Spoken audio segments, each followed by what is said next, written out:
All right, everyone. Hello and welcome to today's webinar, Jumpstart 2025, Fast Tracking Patient Payments. My name is Gary Tarazian with the webinar team here at Rectangle Health, and we've got a great session for you today. Before we jump in, just a little bit of background on Rectangle Health in case this is your first webinar with us. The mission of our organization is to simplify the business side of healthcare. So for over 30 years, we've been a partner to more than 40,000 healthcare providers who utilize our practice management bridge platform to streamline daily business operations, including patient communications and engagement, payments and reimbursements, and compliance.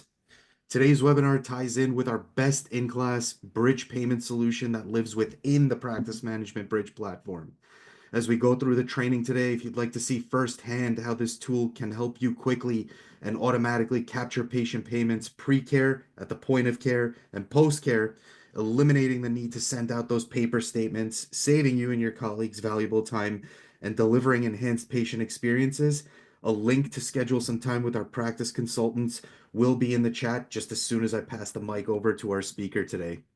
As a thank you for spending some time with us on a demo, we'll send over a $100 DoorDash gift card for lunch or dinner for you and your staff on us. A few housekeeping notes here. This is a 1 hour CE course.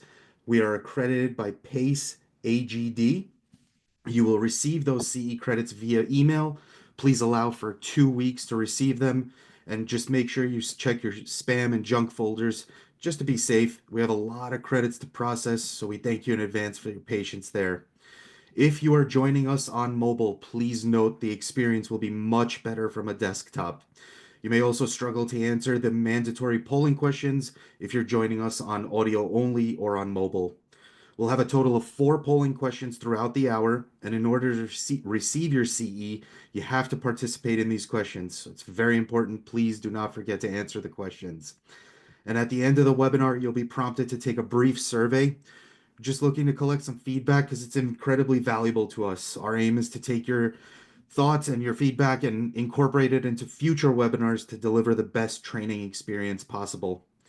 If you have any questions at all today, don't hesitate to place them in the questions tab, or you can email us at webinar@rectanglehealth.com. We will also be sending out a link to the recording of this webinar and the presentation itself via email within 24 hours, so be on the lookout for that. And one more housekeeping item. Below the link to schedule time for a demo of our solution, I'll also be placing 2 links in the chat. They are for upcoming webinars on dental billing and coding changes for 2025 and our awesome HIPAA compliance training, both happening in January. So be sure to sign up and secure your seat for those no-cost CE credit courses. With that, it is now my great pleasure to introduce our speaker today. We're excited to welcome Matthew Morabel back to our webinar program. Over the course of the last 5 years at Rectangle Health, Matthew has supported healthcare practices in their adoption of modern, convenient, cash flow accelerating payment solutions to optimize their revenue cycle. He values efforts with a ripple effect, so where one action sets off an entire cascade of positive results, and that's exactly what he'll get into here today. With that, Matthew, thank you for joining us, and take it away. Hey, Gary, thank you so much for that wonderful introduction. Now I know exactly what I'm going to update my LinkedIn profile with after There this. you have it. So fantastic. Thanks for that. Good afternoon. Good morning, everyone. Happy holidays. Today, we are going to talk about fast tracking patient payments. So when I get into the agenda right now, let's kind of go through what we're going to discuss today. Hey, Gary, we're talking about fast tracking patient payments. Well, you just fast tracked the agenda for us as well. So thanks for the quick overview. Thanks for the housekeeping. We'll look at some statistical proof as we get into some numbers by patients, by providers on why being able to positively impact your revenue cycle management processes is going to be important as we go into 2025. We'll also have some of those mandatory polling and Q&A throughout the webinar to kind of keep us on our toes, but also so that we get our CE credit. And then we'll kind of talk about what's next. So as I transition slides here, let's start to think about why should we improve our revenue cycle? Why should revenue cycle management be the key topic in 2025? Well, first and foremost, to unlock operational and administrative efficiency. That's the big thing here. When we think about our organization's financial health and reducing administrative burdens and ensuring compliance and improving patient satisfaction, that's what automation and efficiency gives us. It's all a byproduct. And then we want to look at lowering accounts receivables and increasing revenue. We know by improving AR and increasing revenue, a better and more stable financial environment can be fostered and better care administered to our patients. And then my favorite one here, empowering more patients to say yes to treatment. How do we do that? Well, we're going to get into some of those options, but empowering patients to receive care is essential for healthcare revenue cycles because it leads to better health outcomes, enabling you to harness the power of positive patient interactions and encourage more timely payments. So let's look at some numbers really quick. So just some patients by the numbers, 54% of patients report having delayed or avoided care due to cost, with some even postponing treatment for over a year. Guess what? I fit into that stat back in 2020, dealing with a lot of uncertainty and dealing with some physical ailments. I actually postponed a treatment, which inevitably led to a pretty serious situation for about 3 months.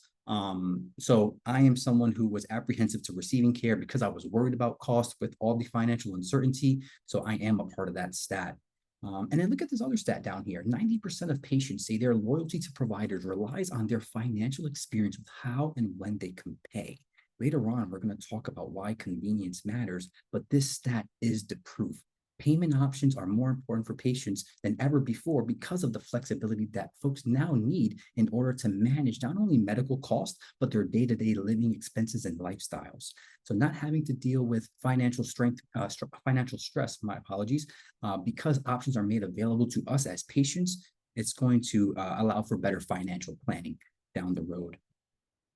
But what about for providers? So looking at some providers by the numbers, this one was really interesting to me. 73% of providers say it takes at least 1 month to receive a patient payment. So thinking about the balanced billing cycles, right, post-adjudication, really what this is telling me is that the patient's journey to pay a healthcare bill is so overly complex and confusing. And it's no in small part due to the processes that are in place. And those processes are usually manual ones. As we look at the stat below, 78% of providers primarily collect from patients with paper or manual processes. And as we look to talk about unlocking operational efficiency on the next slide, this is something where we can have a direct impact on being able to add more hands, being able to add more time into our day. How do we add more hands and more time into our day? Well, the first thing is going to be looking at automatic and automated payment posting. So thinking about integration, thinking about interfacing, thinking about solutions, healthcare technology that is interoperable with our EHR, EMR, or practice management software. That's going to be so big. Think about how many patient payments you take on a day-to-day basis, whether it's 10, 20, 30, or 50. That could be anywhere from 15 seconds to 2 minutes a day that you can be taking, or your staff can be taking, manually inputting that payment information into a patient's ledger. If that's automated, look at that. Take the average of all that time, maybe 30 seconds for 20 payments. Now you're looking at north of 15 minutes that you can be saving. And if you were to give me 15 or 30 minutes back into my day as a healthcare provider, guess what? I can see another patient. Revenue acceleration now, more revenue realization. So working with technology that works with your system, being able to get the most out of your current system and not having to toggle between multiple screens. I often see that. I had some providers who were using certain solutions for payments, certain solutions for engagement, for compliance, and even for payments. Maybe a certain solution for card present payments, card not present payments, something like an authorized.net for online payments. So being able to kind of consolidate your tech stack and get the most out of what you have, it's going to unlock operational administrative efficiency. And then looking at lowering accounts receivable and increasing revenue. Well, having a revenue management solution helps pinpoint some of these payment vulnerabilities and offer quick remedies to help you get paid quicker and get paid faster, but also kind of eliminate some of those manual processes that we think about with manual and paper billing. A lot of this billing can be digitized now with things like, we'll get into it a little bit, online payments and text to pay. But ultimately, our goal for lowering accounts receivable is to decrease accounts receivable, right? We want to cut costs associated with paper bills, and we want to enhance the patient payment experience. And then empowering patients to say yes. When patients are informed, when patients are engaged, they are more likely to utilize services, adhere to treatment plans, and understand their financial responsibilities, which directly impacts financial success for a healthcare organization. So empowered patients contribute to smoother, faster, and more efficient revenue cycle processes, ultimately improving the healthcare provider's bottom line and sustainability. But more importantly, it's where we get to kind of implement more so value-based care and compassionate and empathetic care, right? Consideration within the payment process, because now we're addressing directly patients' needs. What's on top of their mind, we have now included by now offering more options to make it convenient, but also less stressful for them in the payment process. So simplifying the business side of healthcare, as Gary alluded to, is our main mission here, not only at Rectangle Health, but for a lot of healthcare technology companies in general. That is their goal. They want to make things smoother. Now, how they make things smoother is where the differentiation comes into place. Gary, back to you. All right, we got our first polling question coming up right here. It should pop on your screen now. Of these three challenges, what would you say is your biggest opportunity at the practice? Unlock operational and administrative efficiency, lower accounts receivable and increase revenue, empower more patients to say yes to treatment. We're going to give this a second here. The results are rolling in.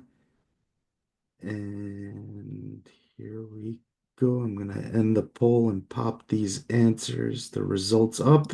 Okay, so what do we got here? We have 26% unlock operational and administrative efficiency, 57% lower accounts receivable and increase revenue, and 17% empower more patients to say yes to treatment. And you know what, Gary? I think these stats absolutely make sense, right? For the most part, we're going to have a lot of folks who are looking to reduce AR, increase revenue. And remember, when we reduce AR and increase revenue, it's more likely because we're implementing solutions that are revenue accelerating tools, which a byproduct of that is going to be patient satisfaction, staff satisfaction, and efficiency at the end of the day. So I think they all tie into each other nicely. Because what are we trying to avoid at the end of the day? Being overworked, being understaffed, and having to deal with ancillary patient outreach and inbound traffic due to past due balances. That's what we're trying to hedge against at the end of the day. The more we can digitize and automate a lot of these processes, the more time we as healthcare providers get for not only ourselves, but for our patients. And I think that's important. And then it allows us to do some other planning for some revenue acceleration or generation initiatives. I'm thinking about maybe some better marketing, right? Thinking about patient outreach. It allows us to put more time and focus into those types of initiatives. So how do we solve for these challenges? I think one of the biggest things for us to kind of do when we think about how do we maybe solve for these challenges is to think about what we deal with in a day-to-day, right? What are some of those software experiences or those financial experiences that you deal with? Think about Uber, think about Amazon, think about Netflix. I know two of these I can't go a day without, which is Amazon and Netflix, especially during the holiday season. They're so customer centric, and I think it's so interesting that the way that they position consumers, everything that they have built revolves around the consumer. And I think that's what healthcare technology is trying to do moving forward, right? Have everything revolve around the patient. But one thing I would love to say is as we put the patient first, we also have to put healthcare providers first in the staff. It's a trickle down effect. It has to start from the ground up. So from the movement of a patient, being intentional about how we want to build out and use our technology is going to be important. So how do we get there? Well, options, options, options. This allows me to kind of remake that Oprah skit, right? Hey, you get an option, you get an option, you get an option. There's tons of options out there. But what works best for a particular practice is going to be up to you and your patients at the end of the day. So that's why we're going to throw options out there and something will stick. And with that, Gary, I think you have another poll for us.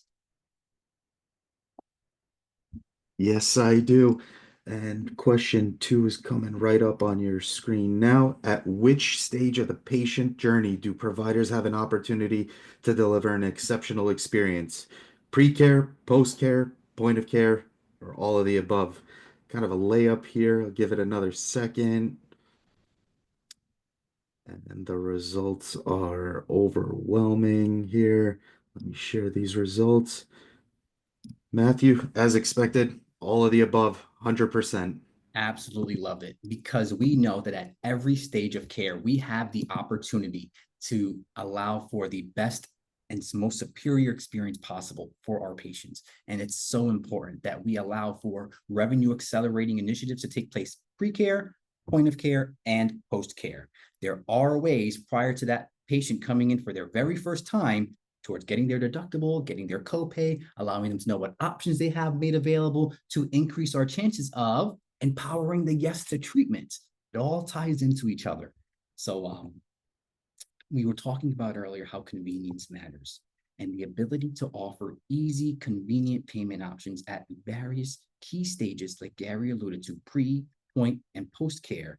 It's all about delivering the best patient experience possible. Patient expectations are now what's driving the healthcare industry, as it did within the retail industry over the past 2 decades.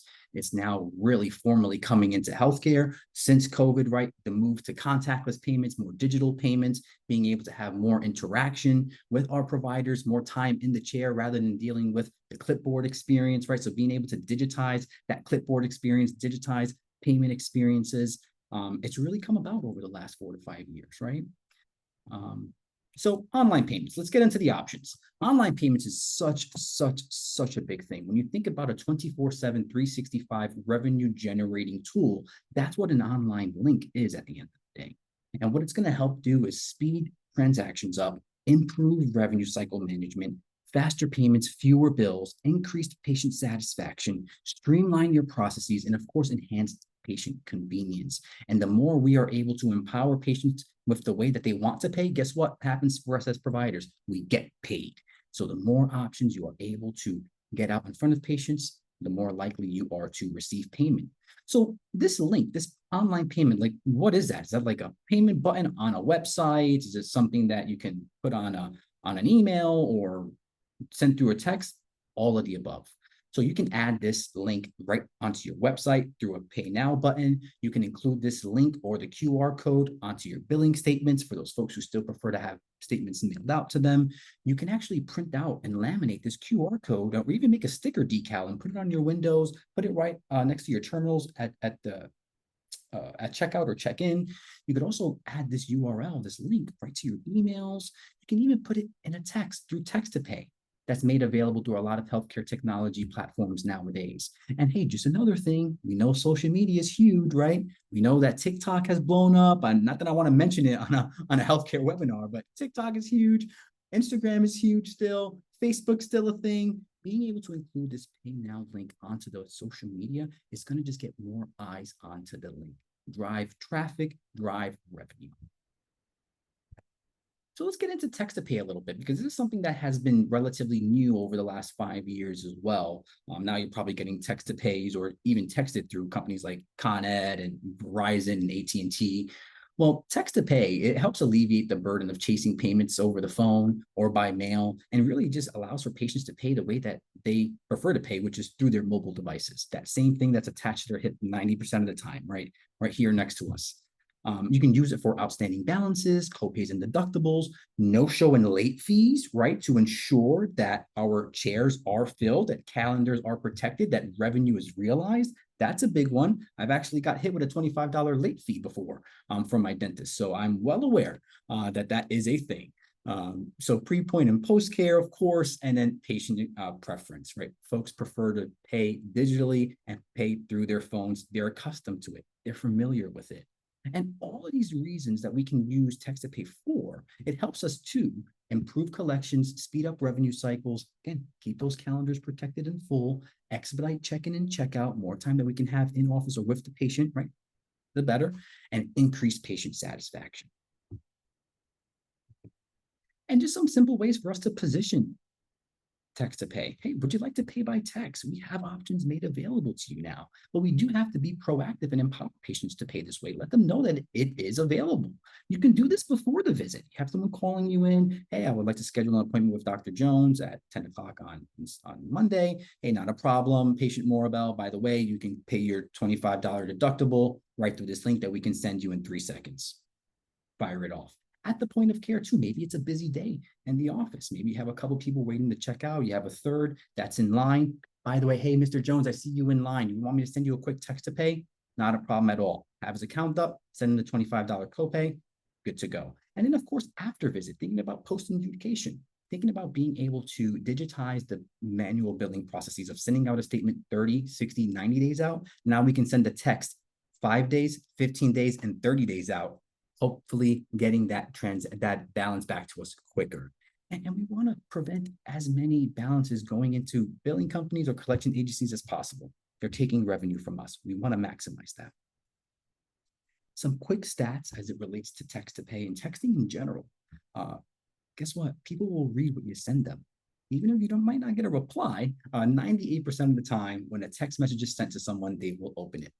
92% of US adults carry a text-enabled phone. 88% of people surveyed said that they use their phone for texting more than anything else.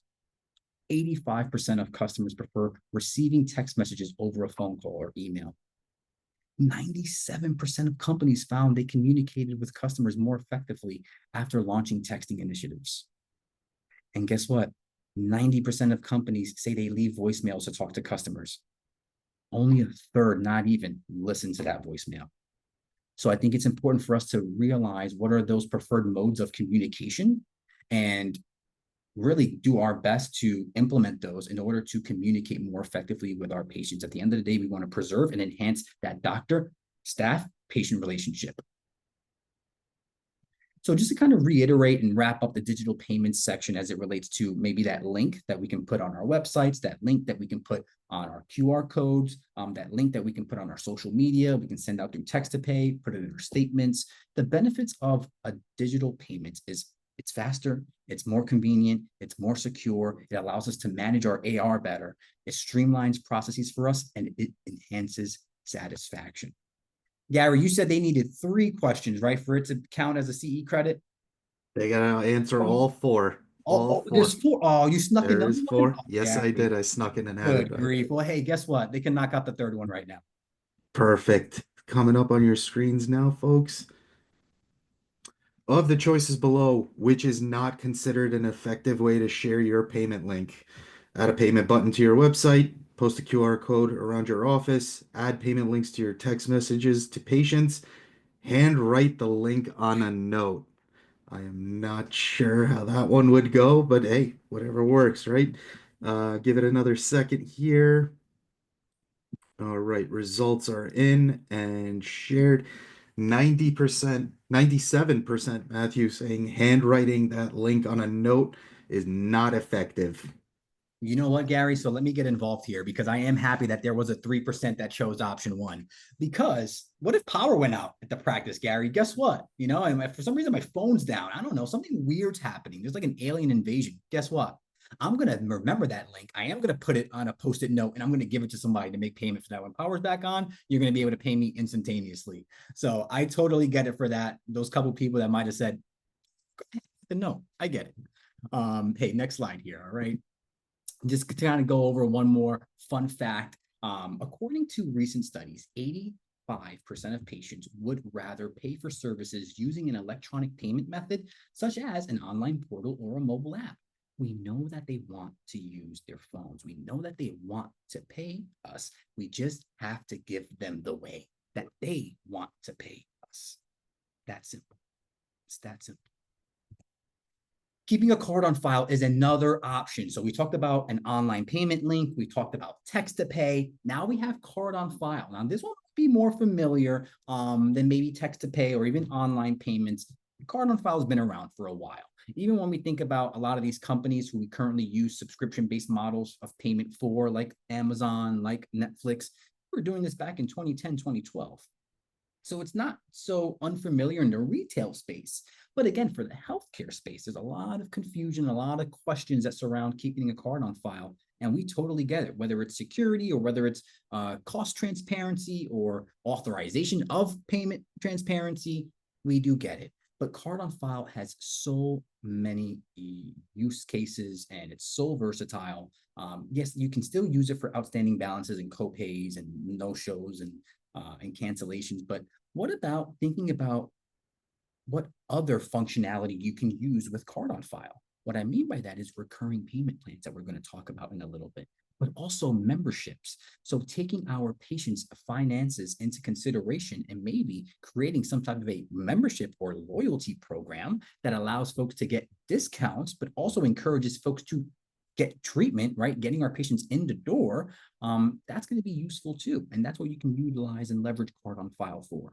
And then for future visits, right? Being able to make it more convenient, right? Allowing for the doctor or the staff to have more time with the patient rather than having to go through payment processes. And in all of those use cases, the benefits and the end results are going to be improved revenue, reduce AR, speed up billing, reduce chargebacks, which is something we want to talk about on this next slide, expedite check-in and checkout like we talked about before, but also future visits and for family plan payments. I recently became a father, so I definitely understand how in about 15 years, I'm going to have a credit card that I'm most likely going to have to give to my son and say, hey, you have a couple of appointments that are right down the block, go there, leave this card on file. We don't want to have to deal with that again. So that's not too long, not too far away for me. Best practices for keeping a card on file. How to maximize storing cards for your practice. Policy, policy, policy. The big thing is going to be laying the underpinnings, laying the foundation to what the expectations are.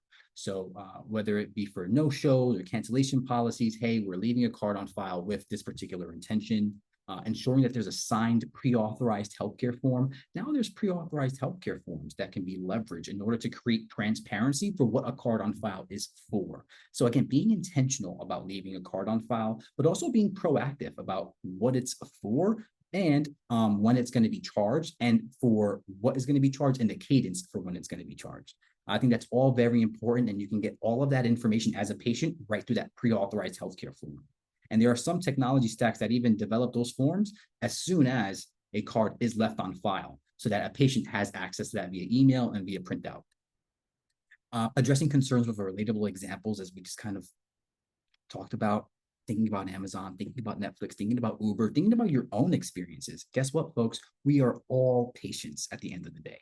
So we can all relate to what we would want as a patient and as a consumer and what we should now allow and enable and empower for our patients and consumers. Place a promo flyer in the waiting room. At the end of the day, what we want to do is position our options in as many places as possible. Let folks know that, hey, from the moment you step in through our door or through the digital front door, which is our website, we have options made available to you. We can break payments down over time. We can keep cards on file, make it easy for your family to pay. We have digital payment options if you need to pay while you're on vacation. I'm not sure who wants to pay a dental bill when they're in Punta Cana, but I might. It's all about setting those expectations and awareness, right? Being able to build your brand and build your policy and let folks know what the expectations are prior to coming into the practice. And then notify patients before charging. A lot of solutions have that nowadays, whether it's text enabled, whether it's receipt enabled or emailed enabled, letting folks know, hey, you're going to be getting charged for this amount and for this reason. So card on file does bring us into another solution, which is recurring. Healthcare costs are constantly rising. It's becoming more difficult for patients to afford treatment more than ever before. So being able to really break down hefty balances and spread that out over time, we talked about financial planning earlier. That's what it helps a lot of patients to do. Manage their finances better, really prioritize their lifestyles and their finances. So recurring can be used for, again, outstanding balances, installments, and memberships, though, reducing costs as well. It could be a great substitute for financing, thinking about in-house payment plans versus financing. Patient needs as well, or thinking about patient preferences. That's what recurring can be used for as well. And it all helps to reduce AR, to increase revenue, to decrease bad debt and write-offs, right? Personalized payment flexibility. So really kind of putting the patient on the pedestal, right? Allowing them to know, hey, we are taking your finances into consideration. We're taking your well-being into consideration. That's important. And that all leads to increasing patient satisfaction. And we could also do this at any stage of care as well. And the way we can do this before the visit is to let people know, let our patients know that we have options made available to you. Don't get scared at the $5,000 price tag. Don't get scared at the $500 price tag. we have options to break that down over time. We're here for you at the end of the day, and you deserve the care that you need. So you can do that before a visit. And then at the visit, showing that financial empathy as well. By the way, I see the concern on your face. We have options made available for you. Don't worry about the price tag. Let's get the care that you need. And over time, we'll sort that out.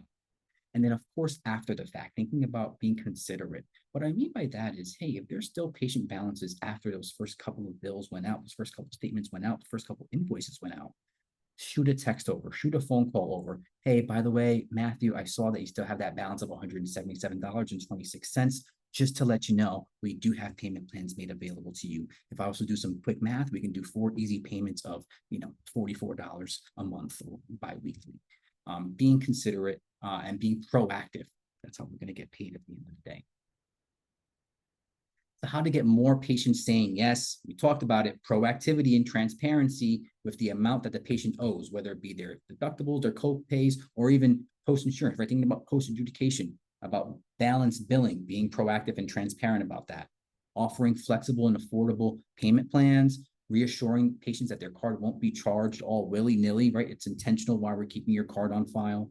Encourage your office and staff members to focus on patient care. Again, we have options made available to patients. They don't have to worry about paying. We will be able to sort something out for them. Focus on care, focus on building rapport, focus on, just having the conversation. And in security, being able to leverage encryption, right? That's when you also, when you're typing in payment information, you see those asterisks kind of come into play. And then tokenization, when you're thinking about card present transaction, what tokenization does, it takes that card account number and it just kind of mixes it up a little bit. It just changes the numbers so that any third parties or any hackers or anything of the sort can't grab at that initial card information. So security is what's usually leveraged by a lot of healthcare technologies. Again, encryption and tokenization, being HIPAA compliant, being SOC 2 certified, all that really matters at the end of the day. Some key findings here: adoption starts with trust. And trust is always built with being there, being, again, compassionate. Alignment drives success. Training staff to all speak homogeneously, right? Speak the same way, be uniform.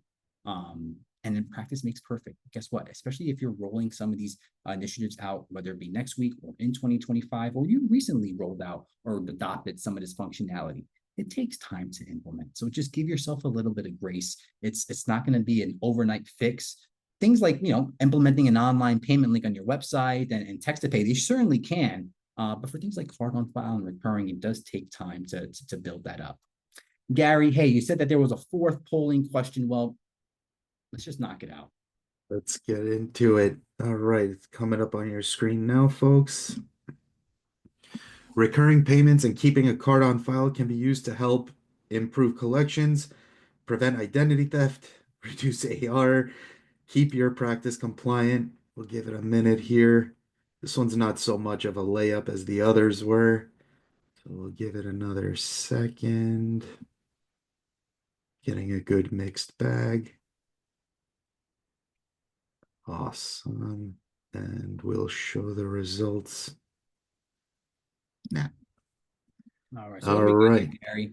14% improved collections. Nothing for prevent identity theft. Nothing for reduce AR. 4% keep your practice compliant. And a whopping 82% improve collections and reduce AR. So you're telling me no one wanted to choose prevent identity theft? Not one. Oh man, I love how someone did choose improved collections though, because guess what? Improved Key. collections ends up being C, which is reducing AR. So it goes hand in hand. Again, we're all right today. We're just happy to be here and talking about improving revenue cycle management. Hey, next slide here. All right. So what's the biggest roadblock to care at the end of the day? Is it administrative processes, operational processes? Is it marketing? Is it product? Is it the actual care? It's cost at the end of the day. It's always going to be cost, whether it's for the patient or it's for the provider. It's going to be cost. For patients, high cost, cost confusion, limited cost transparency, and impersonal payment options can lead to stress, anxiety, fear, and more importantly, poor health. And then for providers, let's not forget about how cost is rising for providers. Think about overhead costs. Think about mandatory PPE. Think about supply chain issues. Think about wage increases, system operations costs, and the rising cost of inflation. This is all driving up expenses for healthcare practices and organizations. That's why being able to, especially in 2025, put revenue cycle management at the forefront is going to be advantageous to the practice. It's going to be allow us to be more profitable, operate at a margin rather than at a loss. And it's going to be, again, just overall advantageous. So how do we get around those roadblocks though? Well, I think we did a great job if we think about what we've talked about. Well, getting around cost being an issue.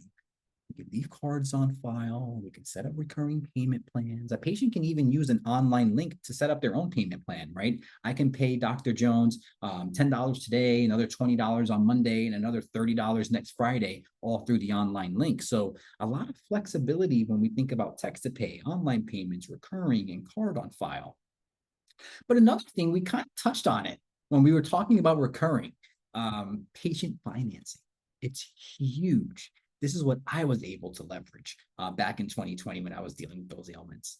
And really the big thing about patient financing is that it's just another tool in your tool belt. If you have recurring, you have in-house payment plans, then patient financing is just an ancillary product just to kind of fit the mold for maybe some patients where in-house payment plans doesn't work for them. Patient financing can make healthcare more affordable by spreading out the cost over time, which reduces the immediate financial burden. And ultimately, what this helps patients with is more manageable payments, access to care, right? Being able to say yes, feeling empowered to say yes to care now. Flexibility at the end of the day, too, is usually a lot more flexible than when you think about maybe an in-house payment plan with a credit card or debit card, lower interest rates, and like we talked about earlier, improved financial planning. By reducing the financial strain of medical bills, patient financing can help ensure that more people receive the healthcare that they need. Being able to say yes to patients and patients say yes to you, that's what financing allows for. Just some quick benefits. Hey, for practices, we know this, increased revenue. Now you don't have to go and chase those payments as you would have to with an in-house automated payment plan. And you might be thinking, Matthew, I set it up, it's automated. Why would I have to chase the payments? Well, at the end of the day, what if a card is lost, stolen, or expired, and you have to do patient outreach and now grab a new card in order to set up a new payment plan? Well, now at that point, as a patient, maybe now I might be less reluctant to pay now. Right? What happened to my other payment? Or, where did my card go? Or, hey, I updated my card and I'm not going to give you my card now. That can lead to another issue. By the way, there is options for that too. It's called card account updater so that you never have to worry about if a patient's card is lost, stolen, or expired. It'll update automatically if they remain with the same bank. So that's another cool little tool in your toolkit that's out there, card account updater. But it helps to increase revenue, right? Patient financing does for practices, attract new patients and retain patients, build trust, which we talked about, is big for adoption on an earlier slide, and simplify billing. For patients, we think about more affordable care. We think about being able to take charge of our health now, saying yes, seeking medical attention, and just talking about that positive experience.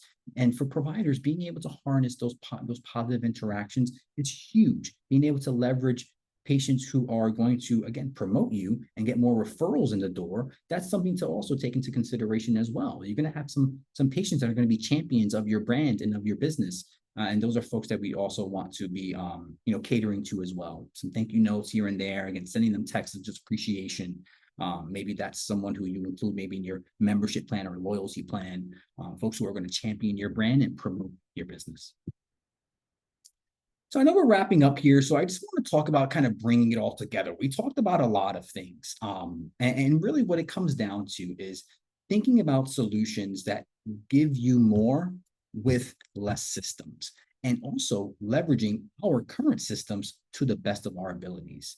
There are solutions in the market that offer advanced payment technology and a simple to use interface that works for you rather than against you. And that's ultimately the goal of revenue cycle management solutions, to act as a virtual assistant, to act as a digital payment collection apparatus, and to act as an electronic filing cabinet for you.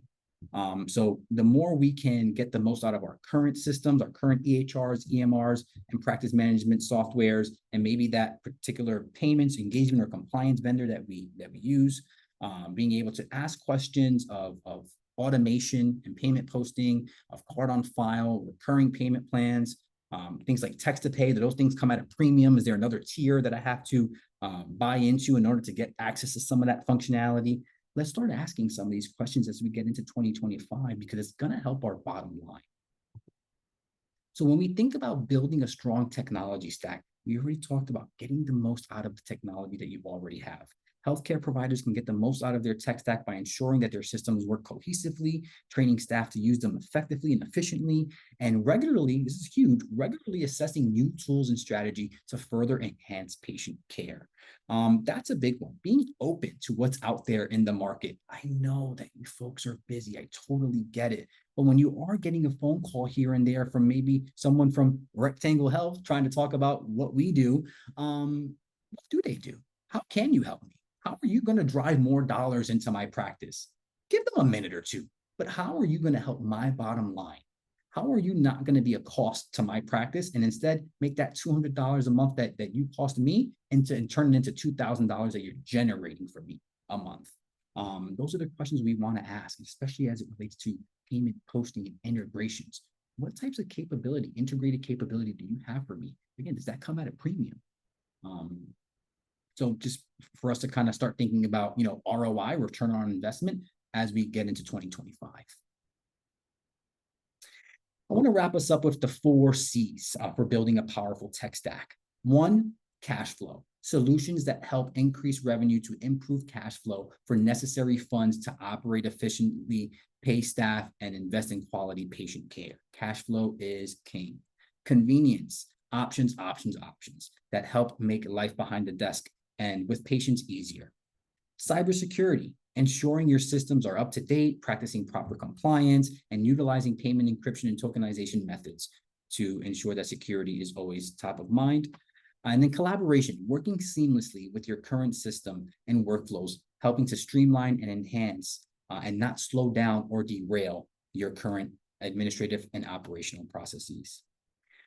With that, hey, this has been absolutely amazing. Thank you so much for giving me the time. And with this, I'm going to go ahead and pass it back over to my good friend, Gary.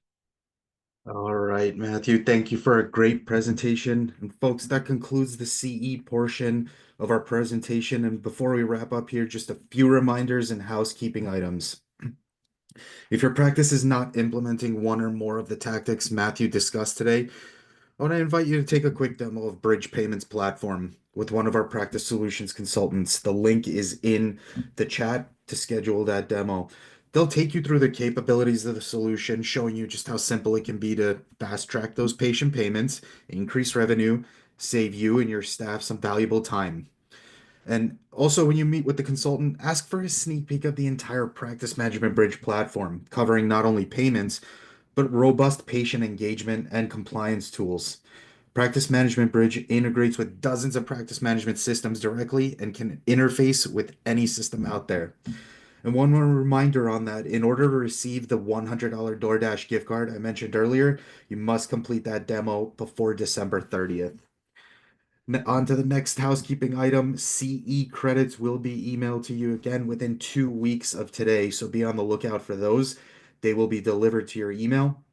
Next up, reminder again on those next 2 CE credit webinars happening in 2025, January. Those links are also in the chat, and I'll also include them in the follow-up email that you'll get shortly after this webinar concludes. And that email will also include a recording of this session and the presentation itself. Last but not least, again, when this webinar ends, you'll be prompted to complete a survey. Please take a few minutes to share your feedback on how Matthew and I did today. Every response is closely reviewed so that we can enhance your webinar experience. With that, Matthew, thank you once again for great training, and to all in attendance, we thank you for joining us today. We wish all of you and your families a very happy, healthy holiday season. Have a great rest of your day, everybody.